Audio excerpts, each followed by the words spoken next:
What if I told you that you could wake up one morning and discover that your entire identity, your very connection to a country, had been changed overnight by a new law?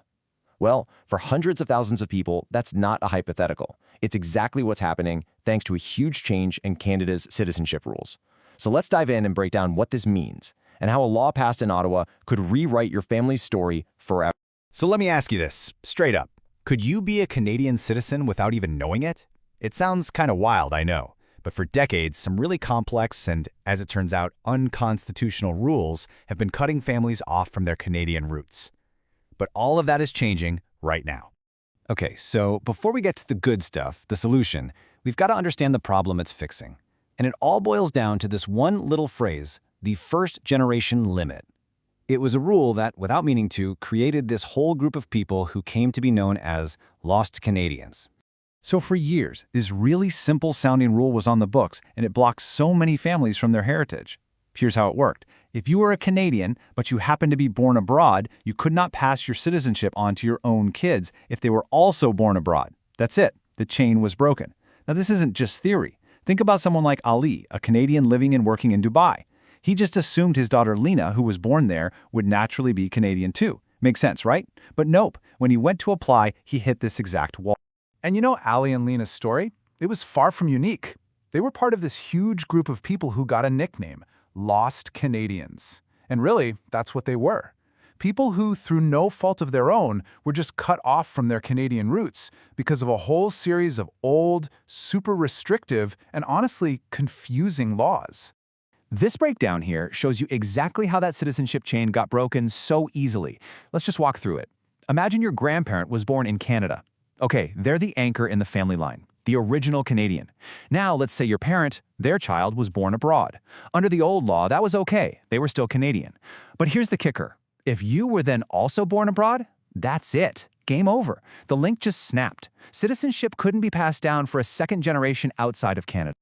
So you can imagine, this created all sorts of heartbreaking, totally unfair situations. And eventually, things got to a point where the courts had to get involved.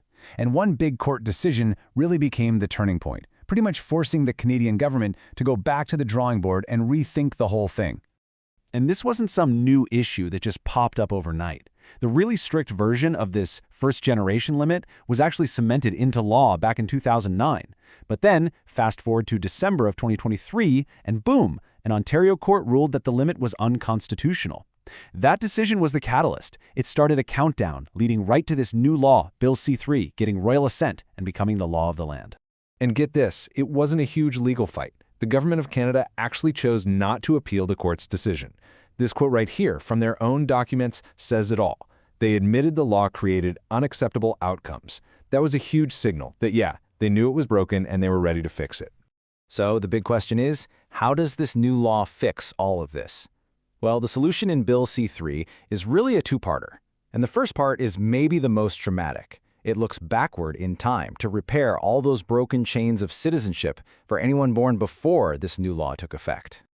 This chart really shows just how powerful this retroactive fix is. I mean, it's incredible. The law doesn't just fix the problem for one person. It's like it gets in a time machine, goes up your family tree to find that original Canadian anchor, and then it flows all the way back down. So if your great-grandparent was Canadian, the law now says, okay, your grandparent was a citizen, your parent was a citizen, and guess what? You are too. All those broken links, they're now repaired just like that. This is the key takeaway for anyone born before the law changed. That old limit, it's gone. Poof. It does not matter if your Canadian connection is a grandparent, a great-grandparent, or even further back. As long as you can prove that line of descent, you are now considered a Canadian citizen from birth. And this next part is so important to understand. You are not applying to become a citizen. You're not asking for some special favor. The law makes it clear your status is automatic and retroactive. It's correcting a mistake from the past. So all you're doing is applying for the paperwork, the citizenship certificate, to prove a status that the law now says you've had all along, since the day you were born. Okay, so that's the fix for the past. Pretty amazing, right? But the law also had to create a new set of rules for the future to make sure this problem doesn't just keep happening. It sets up a new, much clearer system for any Canadian kids born abroad from now on. This chart does a great job of laying out the two different realities. If you were born before the law changed, that old limit is just wiped away for you automatically. But if you're a Canadian parent abroad having a child after the law changed, there's a new test. It's called the substantial connection test. And the whole idea is to make sure that citizenship being passed down abroad is still tied to some real, tangible connection to Canada. And that real, tangible connection comes down to one number, 1,095. 1,095. That is the magic number for this new, forward-looking rule. So, what does it actually mean? It's pretty straightforward, actually. It means if you're a Canadian who is also born abroad and you want to pass your citizenship on to your kids who are also born abroad, you have to prove you physically spent a total of 1,095 days in Canada before your child is born or adopted. That's 3 years. And it doesn't have to be all at once. It's cumulative. This way, the right to pass on citizenship is linked to actually having lived in the country. And you can't just say you were there, you've got to prove it. You'll need documents. We're talking things like passport stamps that show when you entered and left, old school records, letters from your job, lease agreements, or even your tax records from the Canada Revenue Agency. Anything that can help you piece together that 1,095-day history. All right, we've gone through the old problem and the two parts of the new solution, fixing the past and setting up the future. So let's bring it all home. What does all of this mean for you right now?